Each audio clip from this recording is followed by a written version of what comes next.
Imagine a quiet town wrapped in winter snow, where a father comes home every night, never knowing that his daughter is hiding a fear she cannot speak.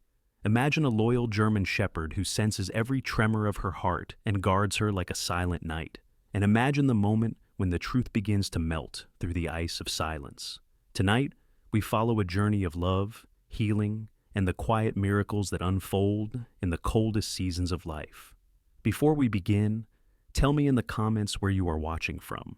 And if you believe in stories of hope and redemption, please hit subscribe to support this channel so we can continue bringing you meaningful stories.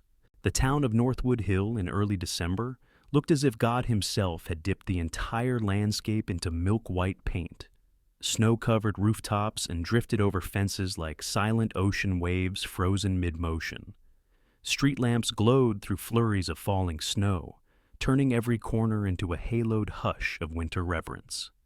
On the quiet outskirts of town, beyond the frozen river bend, where birch trees shivered under coats of ice, stood the Grayson house, a two-story timber and stone home with smoke curling from its chimney into the cold, star-sharpened sky. Ethan Grayson trudged through the snowy walk leading up to it, boots sinking ankle-deep with each step. Ethan was a 38-year-old police officer with the Northwood Hill Police Department, broad-shouldered, 6'1", with dark blonde hair that winter never seemed to ruffle, and steel-gray eyes that had seen too much loss but never surrendered to it. He moved with deliberate purpose, carrying a quiet gravity, the kind of man who listened more than he spoke, who valued steadiness over spectacle. Widowed 5 years ago, he had learned to raise his daughter alone, and while grief had carved silent lines around his mouth, fatherhood had softened the rest of his face with enduring love. Beside him padded Axel, his K-9 partner from service days gone by. Axel was a German shepherd of 5.5 years, with a thick sable-black coat and powerful muscular build. Standing nearly waist-high, he possessed amber eyes that seemed almost human in their sensitivity. Axel had been trained as a search and rescue dog in Ethan's police unit, but after an injury to his hind leg during a collapsed cabin rescue mission 2 years earlier, Ethan adopted Axel into the family. The dog walked with the slightest hint of stiffness in the left hind leg, a physical echo of his honorable service. To strangers, Axel was intimidating. To children and kind souls, he was gentle, a silent observer who judged character with uncanny instinct. The porch groaned softly under Ethan's weight as he reached the front door. Snowflakes clung to his coat. Axel halted, ears pricked, sensing familiar hearth warmth behind the wooden door. Ethan turned the knob and stepped inside, greeted by the immediate embrace of warm air, scented with pine logs and cinnamon. Inside, the Grayson home was warm and lived in. Photographs, Ethan with his late wife, Emma as a toddler in a winter hat too large for her head, Axel in uniform vest, lined the mantel above the fireplace. And by that fireplace, curled in the soft light, sat Emma. Emma Grayson was 8 years old, small for her age, slender with pale alabaster skin and chestnut-brown hair that fell to her shoulders in soft waves. Her eyes were a muted hazel, eyes that once sparkled with unfiltered curiosity, but lately seemed dimmer, cautious. She wore a loose wool sweater of faded lavender, sleeves pulled down to cover her wrists. Emma was artistic, thoughtful, and tender-hearted, the kind of child who gently placed injured butterflies back onto flowers and whispered apologies to them. "Hey, sweetheart," Ethan said softly, closing the door gently so no cold burst would reach her. "You holding up okay?" Emma turned her head and smiled, but the smile did not light her eyes. It was polite, dutiful, like something rehearsed. "Hi, Daddy." Her voice was gentle, quiet, like snow landing on moss. Axel trotted forward and nudged her knee, then rested himself pressed against her side, not casually, but protectively. His weight created a wall of warmth. Emma's fingers sank into his fur, anchoring there as if Axel were not just a companion, but a lifeline. And Ethan noticed, again, that subtle posture of reliance. Emma leaning into Axel, Axel standing guard. The fire crackled softly, and Emma stared into it rather than into her father's face.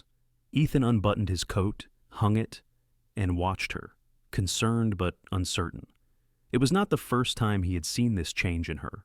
Emma had grown quieter these past months, more careful, more hesitant. But Ethan, juggling work, parenting, and everyday life, had told himself hundreds of times that perhaps he was imagining it, that children went through phases. Vanessa came into the room then, Emma's stepmother, Ethan's second wife. Vanessa Sinclair Grayson was 33, tall and slender, with meticulously maintained blonde hair and a fashionable sense of style that seemed almost out of place amid the rustic decor of their home. She carried herself with calculated poise, shoulders always aligned, back straight, chin slightly lifted. Her eyes were blue but cool, guarded, not windows but mirrors. Vanessa was charms and manners in public, always courteous with neighbors, polite with staff at the grocery, quick with a compliment at church gatherings. But she had grown up in a strict military family household, where mistakes were corrected sharply and discipline was expected. Her mother had been cold and exacting, which had shaped Vanessa into someone who believed that order was love and obedience was safety. She approached Ethan with a warm smile, a public face smile. "You're home earlier than expected," she said lightly. "Dinner's almost ready." Ethan nodded, brushing a bit of snow from his hair. "Roads were closing early. Figured I'd beat the storm." Vanessa's smile deepened, and she reached to take his gloves from him, a gesture of domestic grace. "That's thoughtful." Ethan didn't see Axel's subtle reaction, the way the dog's ears flicked back slightly when Vanessa entered. But Emma did. The child's small body tensed the tiniest bit, a shift so small that only Axel felt it through her touch. Vanessa leaned down toward Emma. "Did you have a good afternoon? Did you finish your homework?" Emma's lips barely parted. "Yes, mostly." Vanessa's voice remained soft, but from Axel's vantage point, softness was merely surface. "Mostly?" Vanessa echoed. Emma swallowed. I'll finish it later." Vanessa straightened. "Homework first, play later." "You know that, Emma." Ethan stepped in with a gentle tone. "She just got home from school. Let her relax a bit." Vanessa smiled at him, sweetly acquiescent on the outside. "Of course, I just want her to stay responsible." She turned back toward the kitchen. As she walked away, the steady rhythm of her heels on hardwood echoed like a metronome of control. Ethan came over and sat near Emma, studying her face. "You okay, Pumpkin?" Emma nodded quickly, too quickly. "Yeah, I'm okay, just tired." Ethan kissed the top of her head. "Long day?" Another fast nod. "Uh-huh." But behind her eyes, something shifted, a flicker of withheld words. Axel lifted his head and quietly observed. The snow outside thickened. Wind gently pressed icy fingers against the window glass, and the world seemed wrapped in frozen silence. Inside, the fire danced orange gold, painting Ethan's face with warmth, while Emma's remained half-shadowed. Dinner was uneventful, conversation mild. The night passed quietly, but Ethan, as he lay in bed later beside Vanessa, found himself replaying the sight of Emma's forced smile. Something about it gnawed at him. Something about the silence around her. Something about Axel's vigilance. And somewhere in the house, in Emma's room, Axel laid curled at the foot of her bed, his eyes open, keeping watch. Emma's breathing was steady, but her small hand remained curled in the dog's fur, even as she slept, as if unconsciously bracing herself. And in the quiet of that winter-deep night, something unspoken pressed against the air of the Grayson household, like the first tremor before a crack spreads through ice. The snowfall continued through the night and into morning, turning Northwood Hill into a cathedral of white silence. The sun rose pale and low behind clouds, casting a diffuse silver glow across the town. By breakfast, the world outside the Grayson house looked weightless, every fence post and mailbox wearing a crown of snow. Inside, however, the air felt more carefully measured. Ethan stood at the kitchen counter in uniform, navy blue thermally lined police jacket, badge clipped to chest, preparing coffee. The scent of roasted beans filled the room. His movements were practiced, habitual. Behind him, the hum of the heater blended with the soft crackle of the fireplace. Emma approached the table in her school clothes, a soft sky blue sweater, white leggings, and boots. Her hair was neatly braided, not by Vanessa, but by Emma herself. She walked with a gentleness that almost avoided taking up space. Axel followed her, tail low, attentive. Vanessa was already at the table, sipping tea from a porcelain mug, posture perfect, face composed. She wore a cream-colored cashmere turtleneck and slim gray slacks. Even in the early hours, her appearance was immaculate, as though she always expected someone to be watching. Perhaps she had trained herself to never break character. "Good morning," Vanessa said, smiling at Emma with a softness made of porcelain. Emma nodded politely. "Good morning." Her voice was hushed. Ethan placed a plate of toast and scrambled eggs in front of his daughter. "Eat up, sweetheart. Big day?" Emma shrugged. "Just school." Vanessa dabbed her lips delicately with a napkin. "Did you finish your homework last night?" Emma paused. "Yes, I did." Vanessa's eyes flicked to Ethan.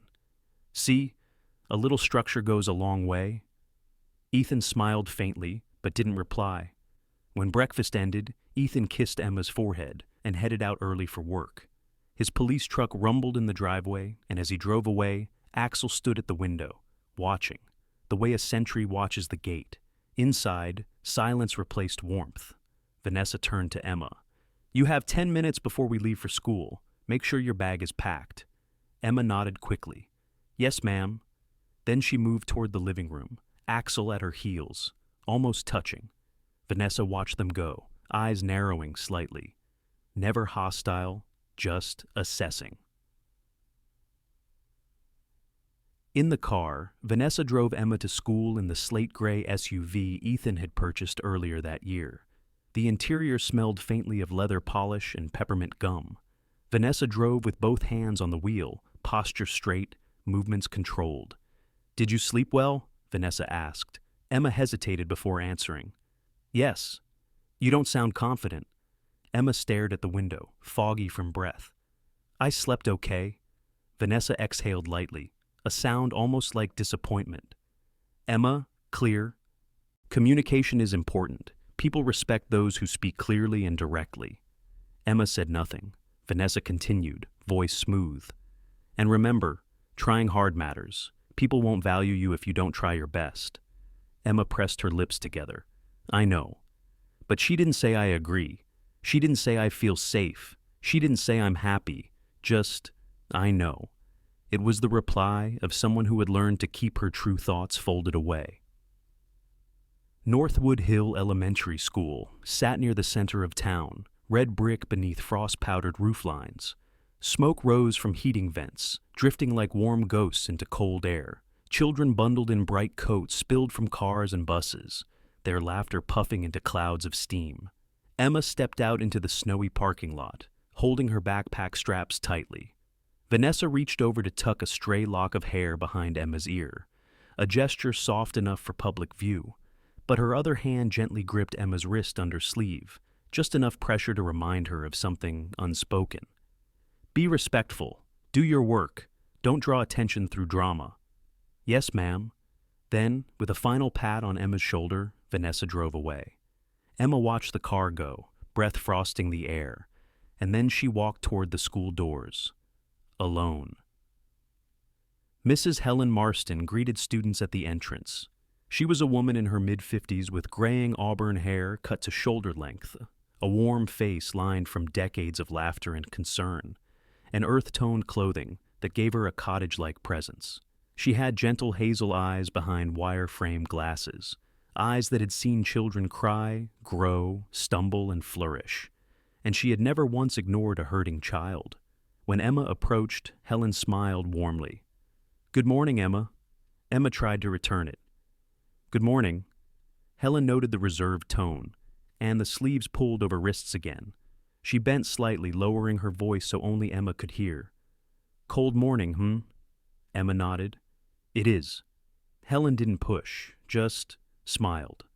"Come inside. It's warm." Inside, the classroom was bright with colorful posters, alphabet strips, and paper snowflake cutouts. Children chattered and rustled. Emma slipped toward her desk near the window.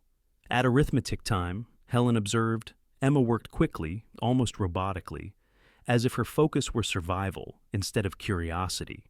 When a pencil rolled off her desk and onto the floor, Emma flinched and immediately scrambled to retrieve it, regardless of whether it disrupted the lesson.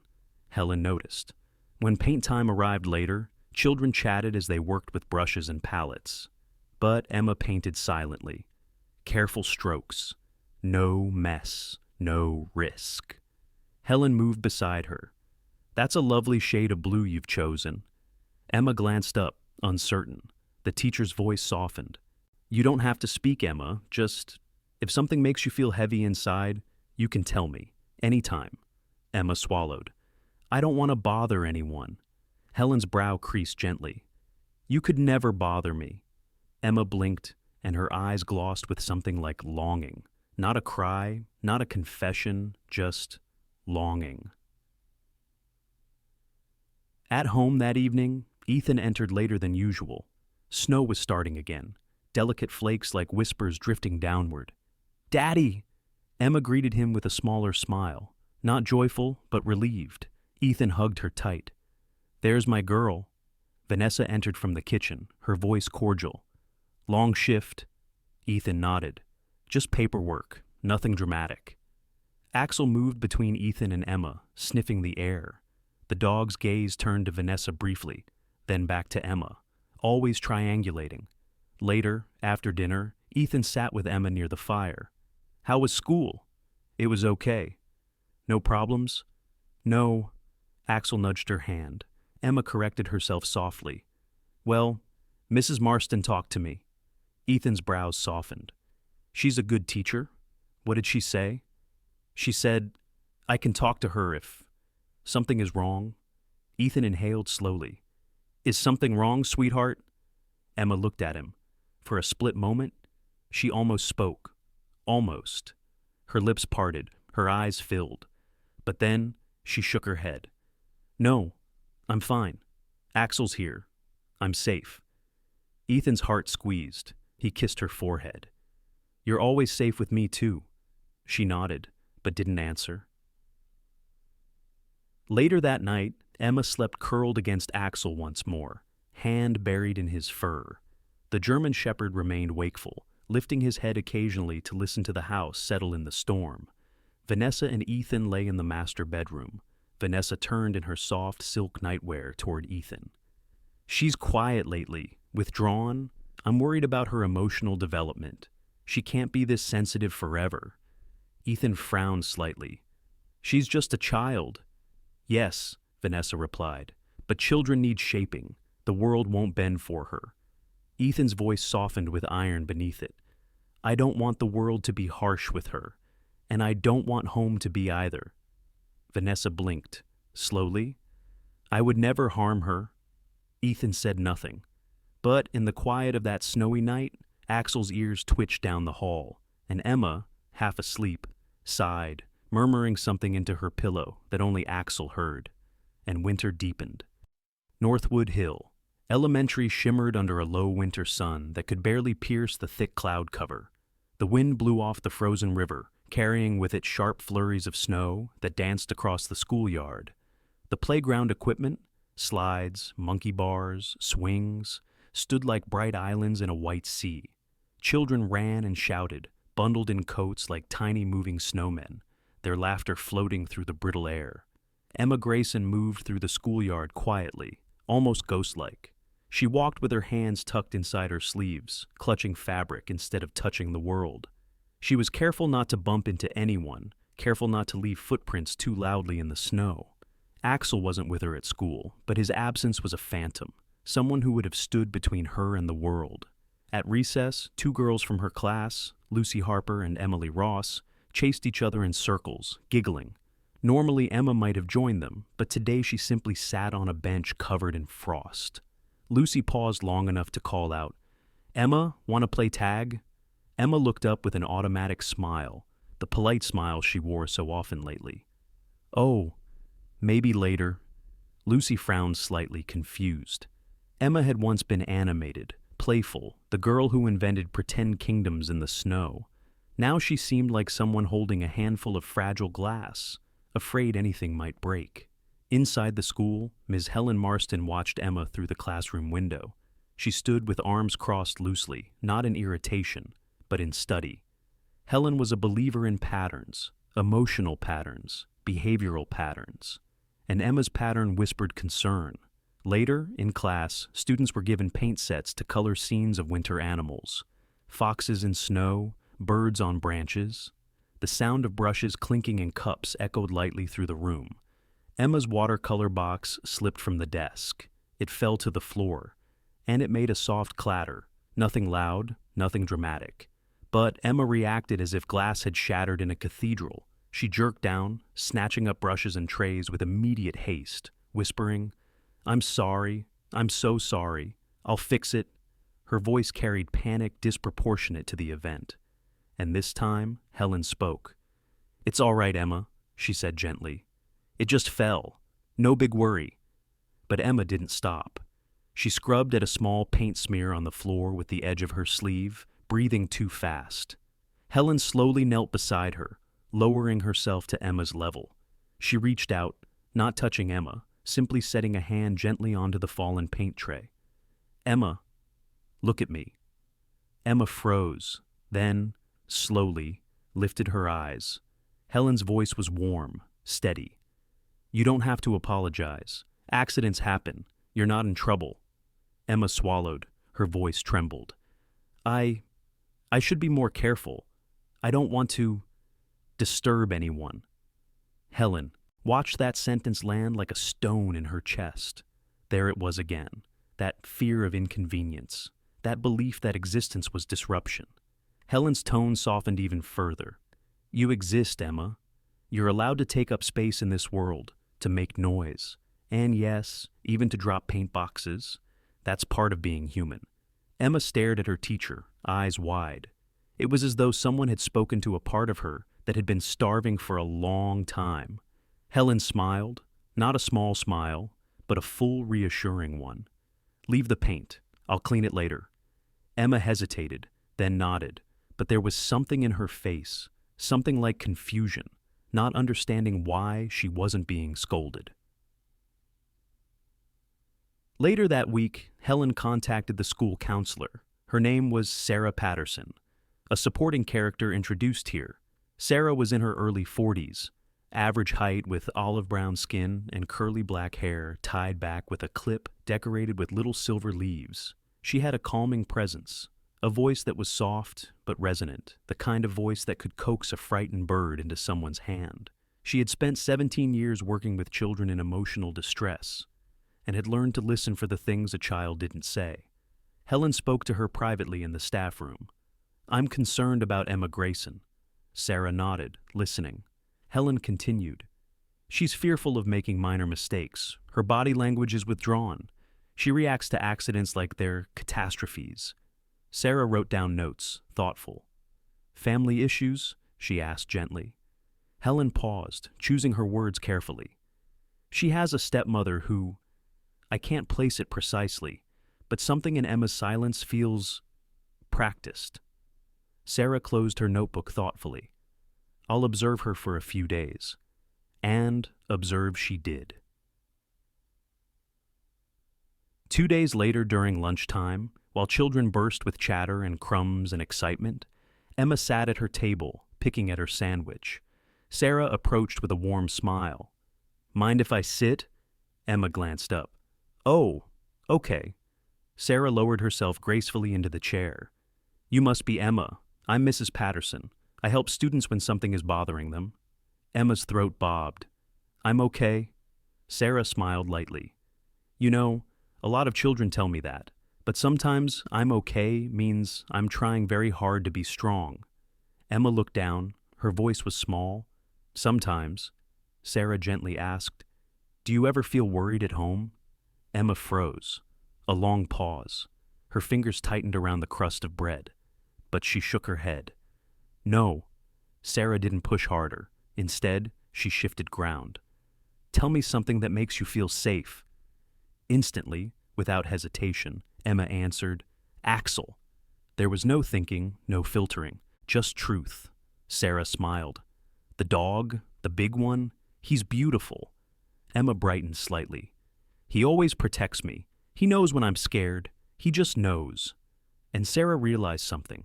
Emma trusted Axel more than any human in her home. Friday afternoon, Ethan arrived to pick Emma up. Due to snow closures, Vanessa had taken a different route home, so Ethan came instead.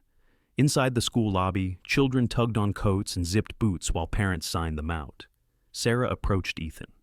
"Mr. Grayson, I'm Mrs. Patterson, the school counselor."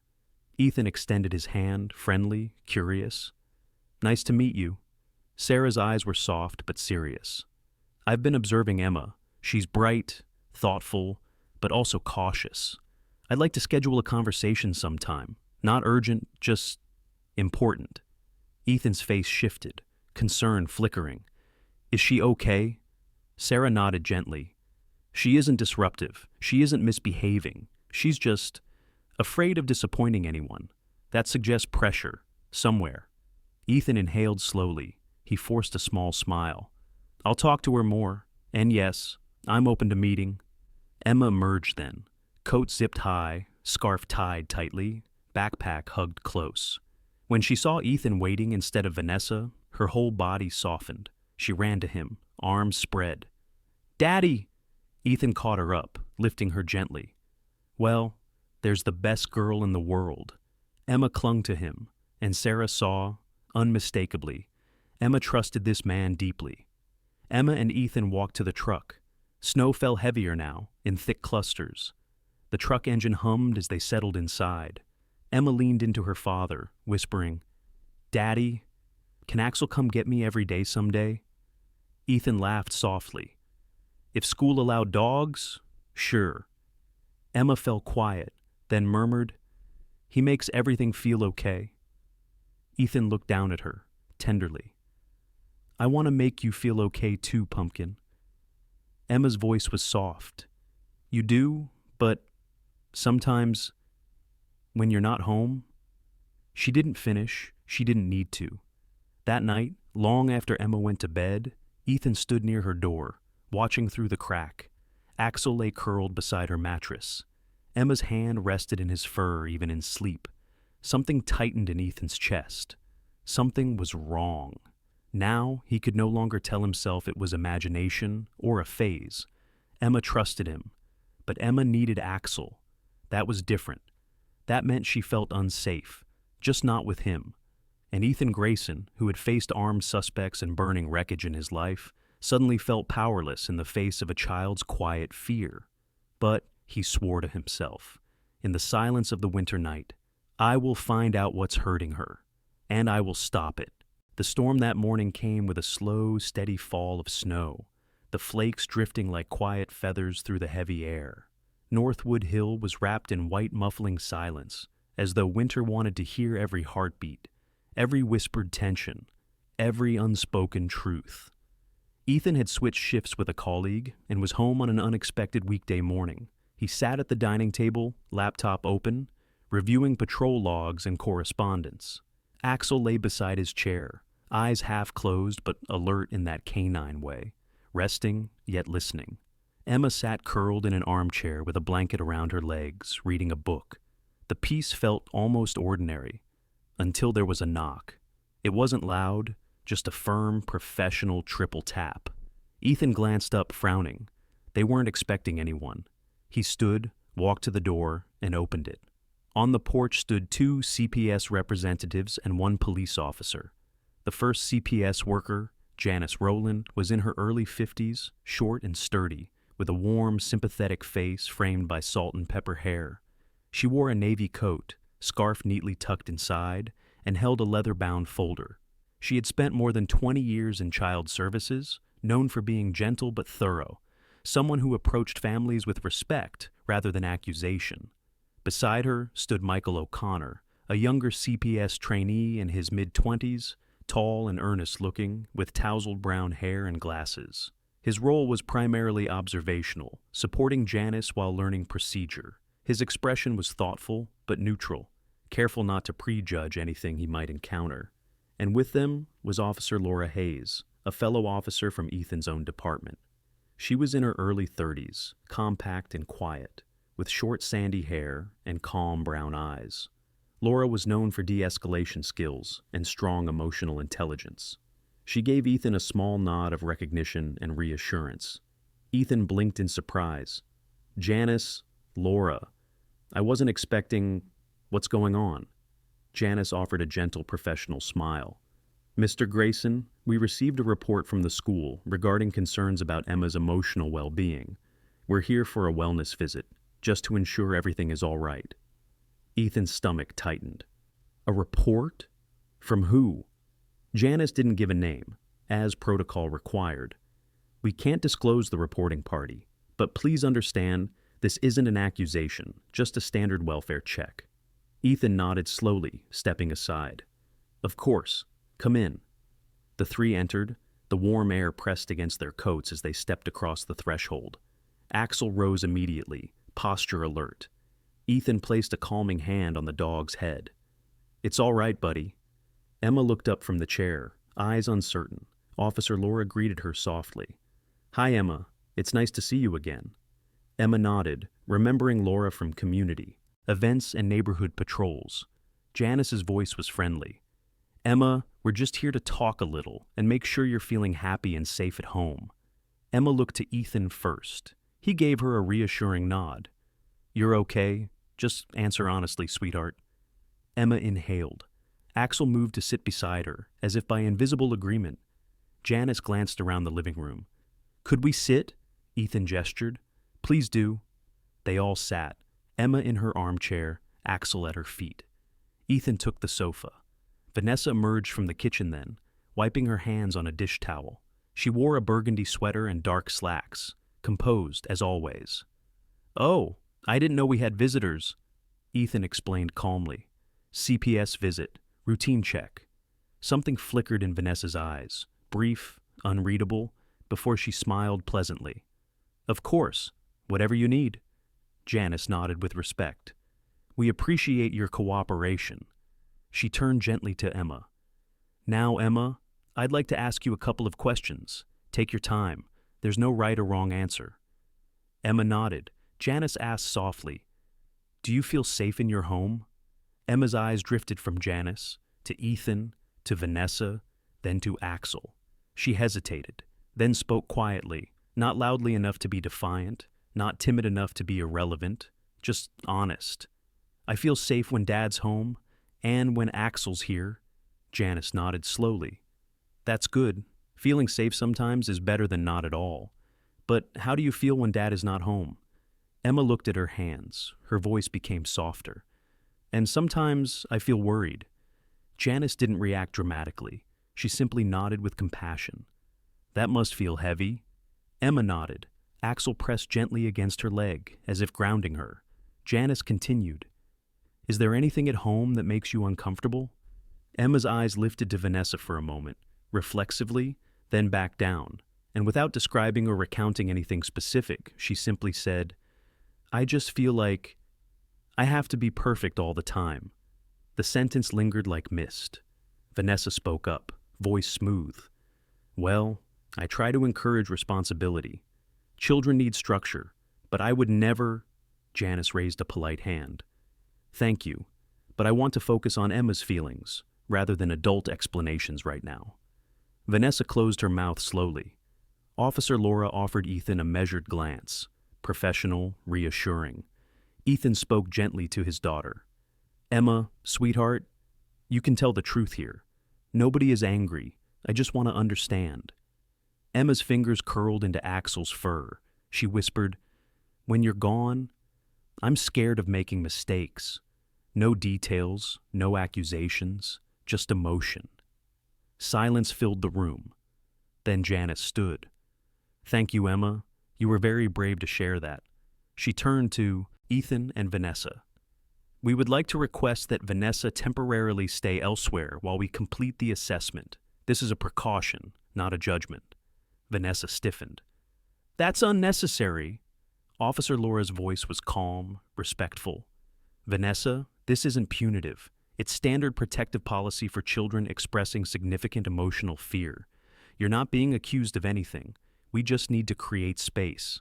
Vanessa pressed her lips together, then exhaled. She looked at Ethan. I understand. but her eyes showed strain. Not anger, but something like wounded pride. Ethan nodded gently. It's only temporary. Vanessa slowly collected a bag, coat, gloves. Before she left, she paused in front of Emma. Her expression tried for softness. I care about you, truly. Emma nodded politely. Goodbye. When the door closed behind Vanessa, the air seemed to shift, lighter. Janice turned to Emma. You did well. Officer Laura added a small smile. And we'll be back soon, just to follow up. After CPS and Laura left, Ethan crouched beside Emma and Axel. Emma leaned into him. I didn't want to hurt anyone. Ethan held her gently. You didn't. You told the truth, and I'm so proud of you. Axel rested his chin gently on Emma's knee, a quiet sentinel. In the quiet of the winter afternoon, Ethan finally recognized what the dog had known all along. The child needed safety. And now, finally, she was moving toward it. The move came quietly, not sudden, not dramatic, but as the next natural step after truths had begun to thaw in the Grayson home. Weeks passed as CPS conducted their evaluations, and in the end, the recommendation was calm and clear. A change of environment would support Emma's emotional recovery. So Ethan signed the lease on a smaller home, overlooking a frozen river at the edge of Northwood Hill. It was a modest two-bedroom dwelling with cedar shingles and large windows that framed the winter world beyond. The river outside lay beneath a sheet of glistening ice, and the wind sang against the panes like distant flutes. It was a house that didn't feel haunted by anything, a house that offered a fresh start. On the morning they moved in, Emma held Axel's leash while Ethan unloaded boxes from the truck. Emma's breath puffed in small white clouds. Is this where we'll live now, Daddy? She asked softly. Ethan smiled warmly. Yes, sweetheart. This is our new home. Emma looked up at the house, and something in her shoulders relaxed. It wasn't excitement, not yet, but it was the absence of dread, and that alone was its own kind of joy. Axel sniffed the snow, then raised his head to survey the new territory. The wind fluttered his fur, revealing the dark richness of his coat. He looked like a wolf carved from smoke and dusk, quietly vowing, I will protect her here too. Inside, the home was bright with natural light even on cloudy days. Emma's new bedroom had pale blue walls and a window looking out onto the frozen river. Ethan let her choose where to place her bookshelf, where to put her bed, how to hang her drawings. Emma moved slowly, thoughtfully, placing a small ceramic rabbit figurine near her pillow, one of her last things from her mother. Ethan noticed and gently touched her shoulder. You can bring as much of the old with you as you want, he said. This isn't about erasing anything. It's about healing. Emma nodded, hugging the rabbit figurine close. Axel lay at the doorway, tail sweeping the floor with a soft, comforting rhythm. Later that same afternoon, their first visitor came, Dr. Mason Ellery, a child psychologist recommended by CPS. Dr. Ellery was 57, with a kind face softened by time. He had a salt gray beard trimmed neatly and wore a tweed blazer over a wool sweater. His eyes were gentle, the kind that always seemed interested in listening. He had worked for 3 decades with children carrying quiet burdens, helping them lay those burdens down little by little. He spoke in a low, even voice, a voice that never rushed anyone. When he first met Emma in the living room, he crouched slightly, making himself smaller rather than looming. Hello, Emma, he said. I've heard you like drawing. Is that true? Emma nodded shyly. Dr. Ellery smiled. Wonderful. Maybe one day you'll show me something you've made. He didn't ask probing questions about home or fear or pain. He just sat on the rug while Emma sat on the couch and Axel lay at her feet. He asked gentle questions. What do you enjoy at school? What's your favorite color? What makes you feel comfy? Emma answered in small pieces. I like art class. I like blue and yellow. I feel comfy when Axel is close. Each answer was tiny but honest. Dr. Ellery nodded patiently, celebrating every piece of truth. That's good, he said. Those are all good things to know. Around the house, Axel developed a new routine. In the old house, he had kept watch like a soldier, alert, tense, noticing every motion. In the new house, he guarded with calmness. He followed Emma from room to room, but with an easy stride rather than urgent steps.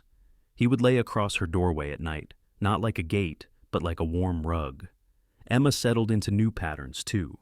She slept longer through the night. She ate meals with a healthier appetite. Her posture changed, less folded in, more open. Her laugh returned, at first in tiny bursts, then fuller.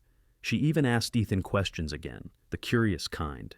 "Daddy, what was the river like before winter?" He would answer slowly, savoring the normalcy.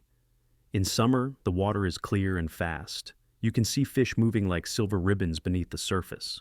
Emma's eyes would widen. "Will we stay here in summer?" Ethan smiled. "Yes." That answer settled softly inside her. At school, Mrs. Helen Marston noticed the difference almost immediately. Emma was still quiet. She was naturally gentle, but now her silence wasn't heavy. There was room for joy inside it. During recess, Lucy called out again, "Emma, want to play tag?" And this time, Emma smiled, a real smile, and stood up. "Okay." She ran, not fast, not wildly, but freely. Helen watched from the window, hand pressed over her heart. Each Tuesday afternoon, Emma visited Dr. Ellery for therapy sessions. They didn't occur in an office. Instead, Dr. Ellery came to the Grayson home, believing children speak more easily in safe spaces. During one session, with Emma on the sofa and Dr. Ellery in the chair across from her, he asked, "What are some things you want?" Emma looked at her hands, then said, "I want to not be scared." Axel nudged her leg gently. Dr. Ellery nodded. "That's something many people want, even adults." Then he asked, "What are some things you like about yourself?" Emma hesitated. She wasn't used to that question, but slowly she said, "I like that I can draw pretty pictures. I like that I can hug Axel and he understands. I like that I can make Dad laugh." Dr. Ellery beamed. "You have a beautiful list." Emma blinked, as if surprised that the list counted. Then he added, "And I like that you were brave, very brave." A tiny warmth bloomed in Emma's chest. In the evenings, Ethan and Emma often sat by the window overlooking the frozen river. The ice reflected the moonlight, turning the world blue and white. Ethan would sip tea while Emma held hot cocoa. Axel would curl at their feet. Sometimes they didn't talk, and that was okay. Silence here wasn't fear. Silence here was peace. One evening, Emma rested her head against Ethan's arm. "Daddy?" "Yes." "Is it possible to feel happy again, even if you were scared before?" Ethan hugged her gently. "Yes, sweetheart. Sometimes being scared just makes happiness more real when it comes." Emma breathed out, a long, restful sigh. Outside, the ice cracked gently beneath shifting temperatures. Inside, healing happened quietly. Toward the end of winter, Emma woke one morning and went to her room to draw. This time, instead of drawing snow or winter trees, she drew a sunny sky, a bright river, herself standing beside Ethan, Axel beside them, and a giant sun above, not symbolic, not complicated, just warm. Emma showed Ethan when he came in. "Look, Daddy." Ethan studied it. "It's so bright," he said softly. Emma nodded. "I wanted to draw how I feel." Ethan lifted her into a hug, eyes misting with quiet joy. "I love how you feel." Later that evening, Ethan tucked Emma into bed. Axel climbed up, placing his head on her lap. Emma stroked his fur. "You can sleep now," she whispered to him. "I'm okay." And for the first night in a very long time, Axel actually dozed, not half alert, not guarding, sleeping, because he knew the child is safe now. And Ethan, standing in the hallway, leaning against the doorframe with one hand pressed to his lips, felt the truth sink in. They had crossed into a new season, not outside, but inside. Spring didn't arrive all at once.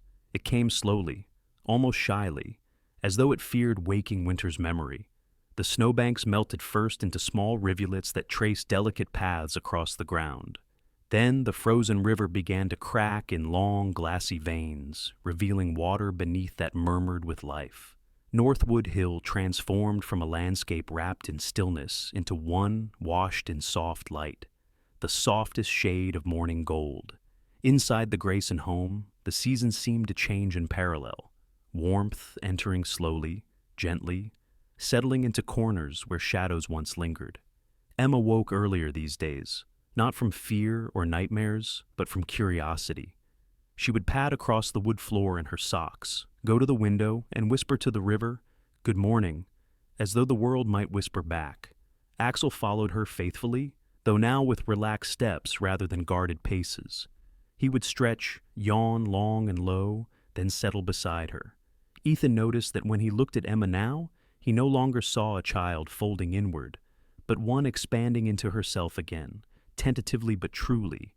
She asked questions, she initiated conversations, she drew bright things, she laughed, not loudly, but sincerely. One morning at breakfast, Ethan prepared scrambled eggs and toast while Emma sat at the small kitchen table, swinging her legs. She did that often now, unconsciously, a small motion of ease. "Daddy," she said suddenly, "do you think river water dreams when it's frozen?" Ethan turned from the stove, smiling. "Dreams?" Emma nodded. "Yes. Maybe when the river sleeps, the water imagines swimming, but it isn't allowed until spring." Axel thumped his tail against the floor, as if in agreement with this theory. Ethan chuckled gently. "Maybe so. Maybe the river is relieved to wake up again." Emma considered this, then smiled. "I know how that feels." Ethan paused, struck by the quiet wisdom of that sentence. Dr. Mason Ellery continued to visit weekly through March and into early April. The sessions evolved. At first they centered on safety and reassurance. Then they shifted towards self-confidence and self-expression. During one session, Emma sat with her legs folded beneath her on the couch. Axel sprawled comfortably across the floor. Dr. Ellery leaned forward, elbows on knees, hands folded loosely. "How have you been lately?" Emma thought for a moment, then her eyebrows arched in a playful way. "Better than the frozen river." Dr. Ellery laughed. "That is quite an improvement," he continued. "And what about school?" "Good. I played tag with Lucy yesterday." "And how did that feel?" Emma stretched her arms like a cat waking. "Fast." "Fast?" "Yes, fast and free." Dr. Ellery nodded slowly. "You're letting yourself run again. That's wonderful." Then he asked, "What do you do when you feel worried now?" Emma didn't answer immediately. She looked down at Axel. The dog lifted his head, gazing at her. Then she said softly, "I talk to Daddy, or to Axel, or even to myself." Dr. Ellery's eyes warmed. "That's very good, Emma. Giving your feelings a voice takes away their weight." Emma took that in deeply. At school, Mrs. Helen Marston observed the change, too.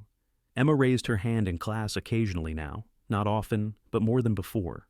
Her answers were gentle, thoughtful. She still had quiet eyes, but their quietness was no longer fear, just reflection.